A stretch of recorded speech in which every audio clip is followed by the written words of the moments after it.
Good morning. My name is Renato Medeiros, and today I will present my work entitled as Contrasting Sedimentological Characteristics of Two Wells from the East Margin of the Brazilian Pre-Salt. The presentation is structured as follows. Firstly, we will introduce the Santos Basin, Barra Velha Formation, and its main reservoir phases. Then we take a look at the results, which are divided into vertical image log phases and well correlations, stratigraphic relationships, and descriptions of the sample core, and seismic interpretations. And lastly, we will present partial discussion of the depositional model. The pre-salt formations along the South Atlantic margin are characterized by carbonate sequences that were deposited during the after significant continental rift event. This event marked by the separation of the South America and Africa plates, accompanied by the sea flow spreading and sedimentations. This process unfolded during the Cretaceous breakup of Western Gondwana. As a result of this rift process, similar carbonate sequences have been preserved in the coastal sedimentary basins of Africa and South America. Among the key oil and gas production basins along the Brazilian coast, the Campos and Santos basins stand out the most. This story is focused on the primary exploration field in the Santos Basin, highlighted by the red circle we can see here in the pictures. The reservoir in the Santos Basin is found in the carbonate and coquina at the top of Itapema Formation, as well as in the non-marine carbonate of Barra Velha formations, both of Aptian ages, like we can see in the stratigraphic chart of Moreira here. The primary reservoir in the basin and the focal point of this story is the Barra Velha Formation. According to Gomes et al. 2020, the Barra Velha Formation exhibits six main phases, like shrubstone, spherulitstone, mudstone, packstone, grainstone, and rudstone. The primary productions well exhibit high porosity and permeability phases, characterized by the reworked phases such as grainstone is the 5, rudstone 6, and packstone the number 4. Also, we can describe it like this kind of phases, the high porosity and permeability phases. The some situs phase 2, like shrubstone number 1. The field story in the Santos Basin comprises regions with structural highs and low, like you can see in the map. And the focus of this work is on the east margin, specifically the high 1 domain and scarp slope domain, represented by the red circle.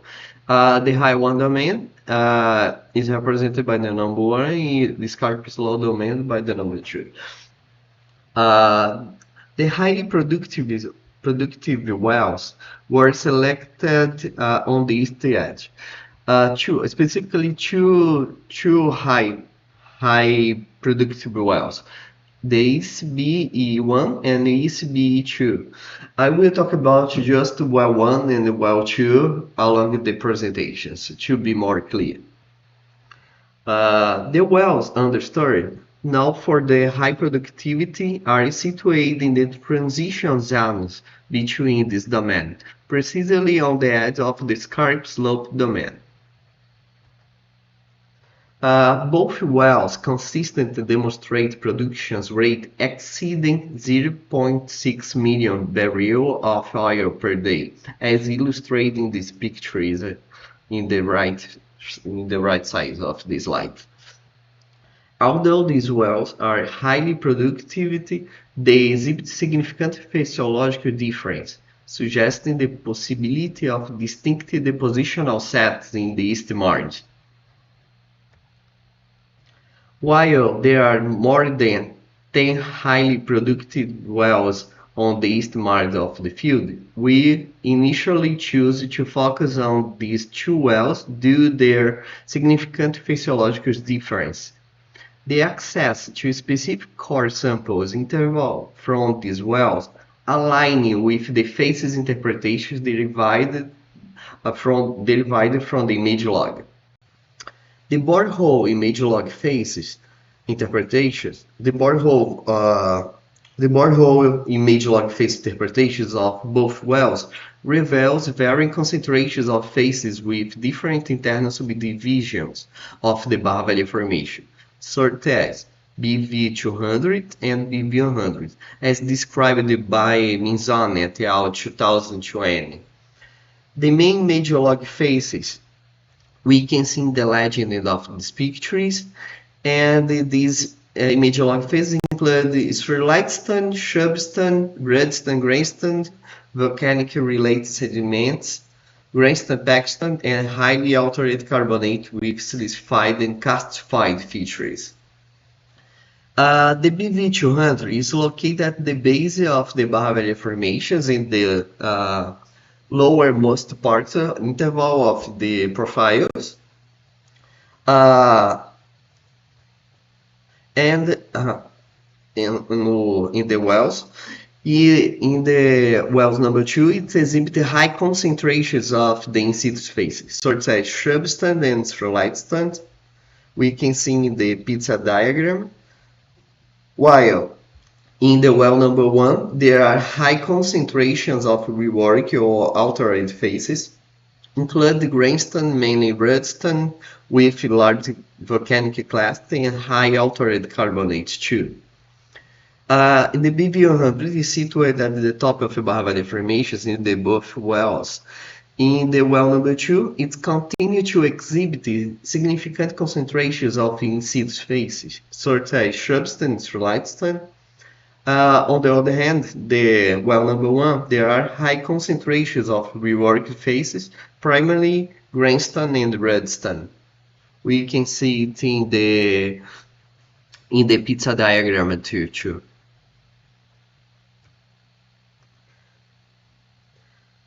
Displayed here are the core interval of the well number 1 and number 2, positioned on the seismic cross-sections with the study borehole image data. In the well number 1, the study sample core is from the upper Barra Velha formations, organized into two intervals of 11 meters and 88 meters, separated by a gap of 16.5 meters. In the well number 2, the study sample core is from the lower Barra Velha formations, occurring in a continuous interval of 28 meters. In these figures, we have two simplified stratigraphic profiles illustrating the main sedimentary phases. At the base of the well number 1 profiles, we observed high concentrations of in situ phases, while at the top we notice resedimented or reworked phases.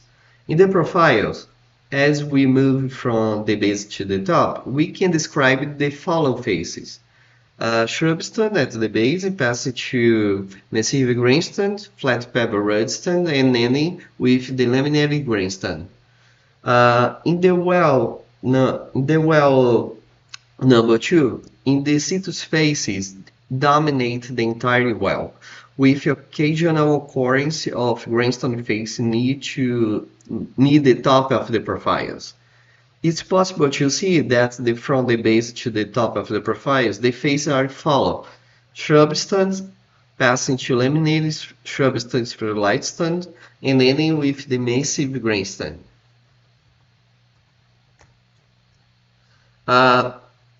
Begin the description of phases of the well number 1. We have the shrubstone at the base. We feel that the shrubstone layers with thickness range from 0.1 to 0.5 meters show the positional contact with greenstone or laminated sterlites and shrubstones at the base, and frequent erosional contact with greenstone at the top. Thin wave clay laminations are often associated with the lower part of these faces. Notable, we observed a shift in the shrub morphology with these faces, with pustula forms at the base, transitions to arborescent and dendriforms, and culminating in the crustiforms at the top. Here, the head arrow highlights the erosive contact between the shrubstem and grainstem. The laminated limestone shrubstem faces of 0.3 to 0.4 meters thick overlie the shrubstem faces with the positional contact and is overlain by grainstem with erosive contact. High-frequency intercalated layers of shrubstem dense limestone faces are often appear macroscopically indistinguishable. Flat pebble rudstone occur in the beds approximately 0.5 meters thick. This bed either erosive or no-erosive overlay the grainston or other rudstone sets. As shown in the pictures, they exhibit a gradual transitions with the grainston face at the top. The rudstone exhibit a fine upward pattern, and the clasts have angular and tabular shapes, resemble flat pebbles and are aligned with the layer depositions. These faces contain specified tabular clasts of the carbonates, grainston, and volcanoclastic rocks. We also identify the crushed mudstone class too.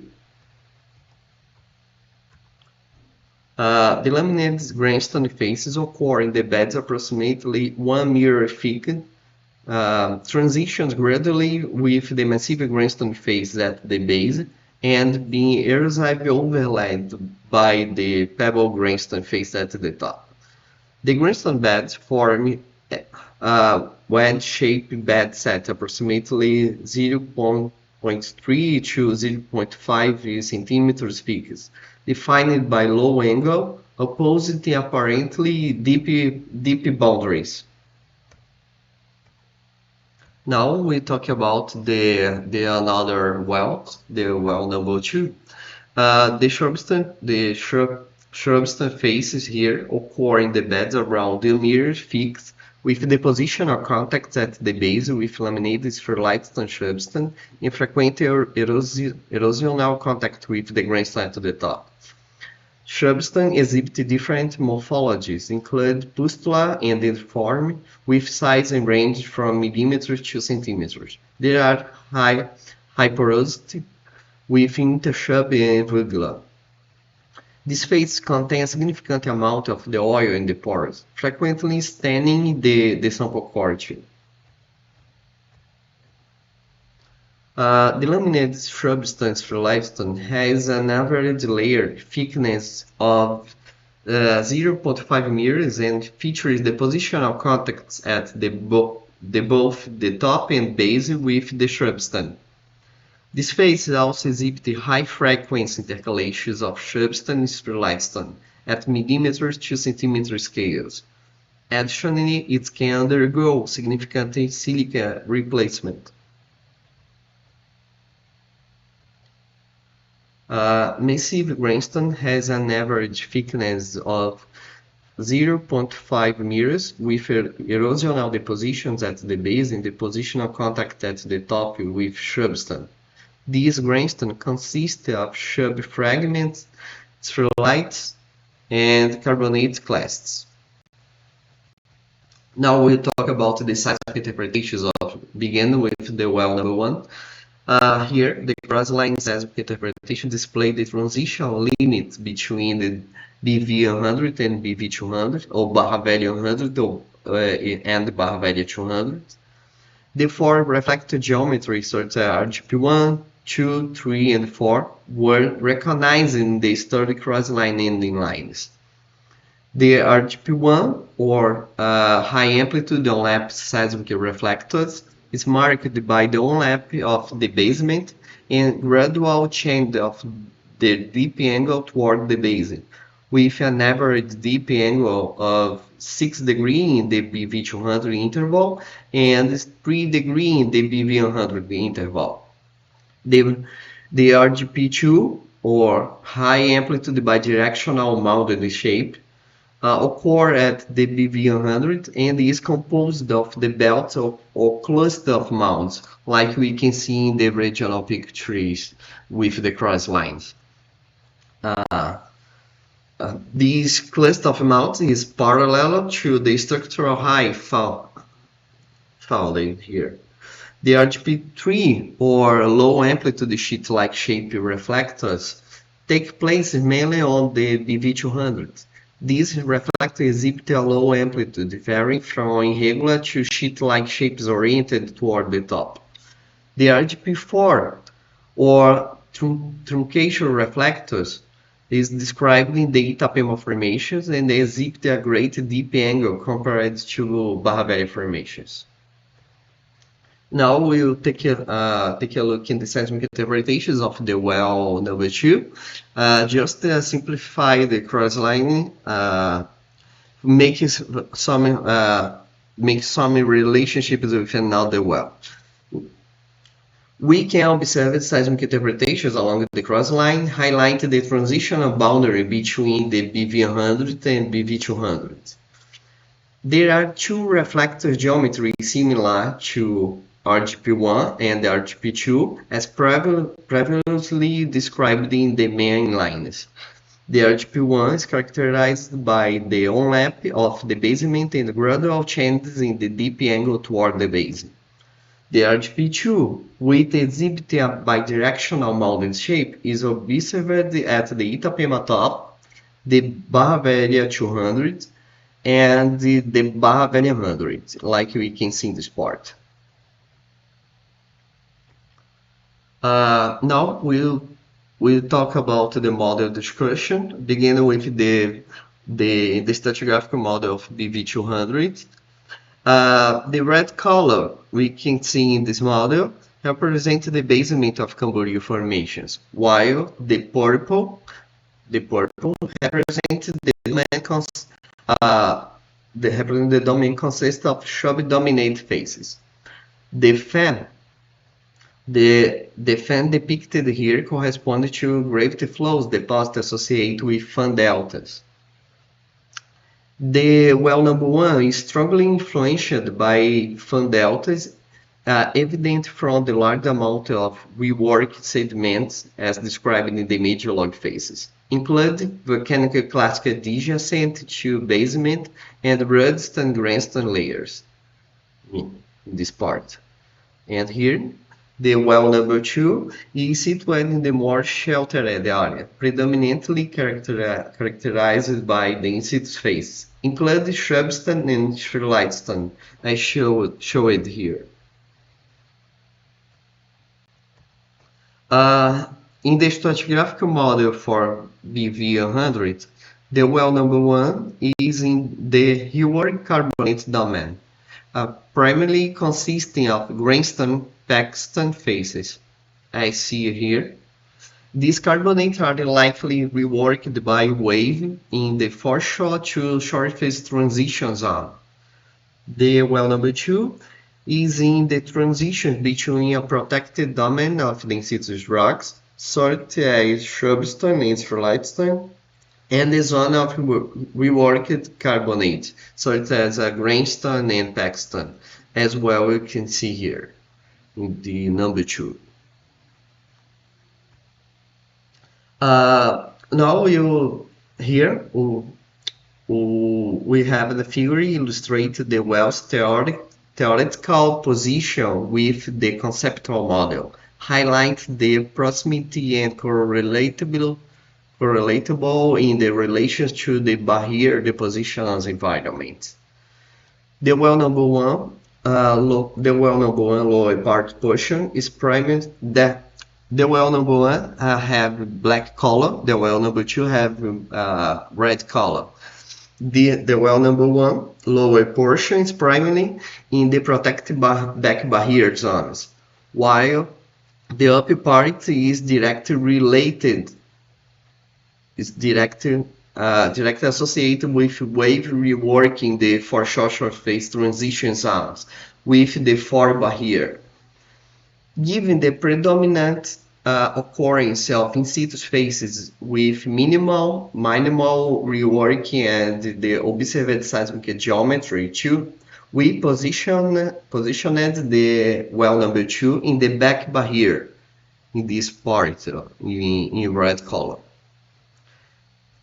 And I finished my presentation. Thank you a lot. See you again another opportunity. Thank you.